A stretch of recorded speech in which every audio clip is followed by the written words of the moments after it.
Que nous réserve le futur de la licence Star Wars? Malgré ce qu'il semble être un échec commercial pour Solo et Star Wars Story, on imagine que Disney va pas abandonner sa franchise comme si de rien n'était, et loin de là. L'univers galactique a encore beaucoup à offrir, autant en termes d'histoire que en termes d'argent pour la marque. En tout cas, il est fort possible qu'il y ait eu du changement dans la gestion de la franchise qui doit pour beaucoup se renouveler. Il y a d'ailleurs une rumeur non confirmée que Kathleen Kennedy, la directrice de Star Wars chez Disney, quitte le navire prochainement suite à des échecs répétés. C'est pas une rumeur que je trouve si folle que ça. En tout cas, il semblerait que 9 films Star Wars soient actuellement en cours de développement, sans parler de la série produite par Jon Favreau et qui sera donc disponible sur la future plateforme de streaming de Disney. L'info vient de Tom Kane, un acteur vocal qui donne sa voix au très connu Yoda. Sur Twitter, il a balancé sans trop de complexe que oui, le studio bosse actuellement sur 9 films. Alors à première vue, ça peut sembler beaucoup, mais en y réfléchissant de près, on se rend très vite compte que ce n'est pas si fou que ça. Dans la liste, on peut par exemple ajouter le Star Wars 9 de J.J. Abrams, dont le tournage ne va plus tarder à débuter. C'est d'ailleurs ce film qui va clôturer la saga autour des Skywalker. Ensuite, on peut rajouter les spin-offs sur Boba Fett et Obi-Wan Kenobi, ce qui nous fait donc déjà 3 films. On rajoute la trilogie produite par Rian Johnson et qui produira une toute nouvelle intrigue dans l'univers Star Wars, on tombe à 6.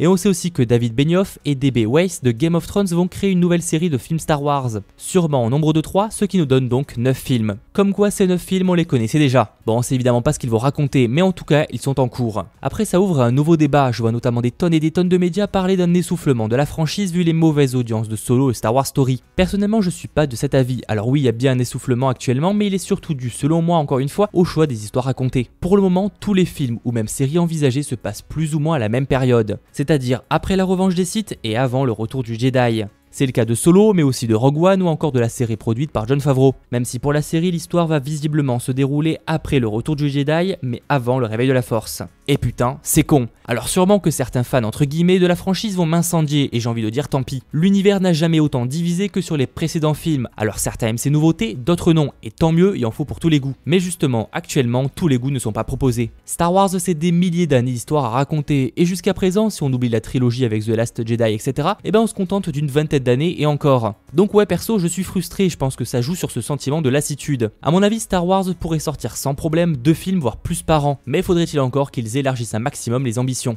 Bref, c'est un avis personnel que j'imagine tout le monde ne partagera pas. Les geeks, que pensez-vous de ces prochains films et de mon petit avis personnel à la fin? Je sais que certains ne seront pas d'accord et je peux le comprendre, mais ne l'oubliez pas, on est tous fans à notre manière de cette licence avec laquelle on a grandi. C'était Mathéo, ciao tout le monde.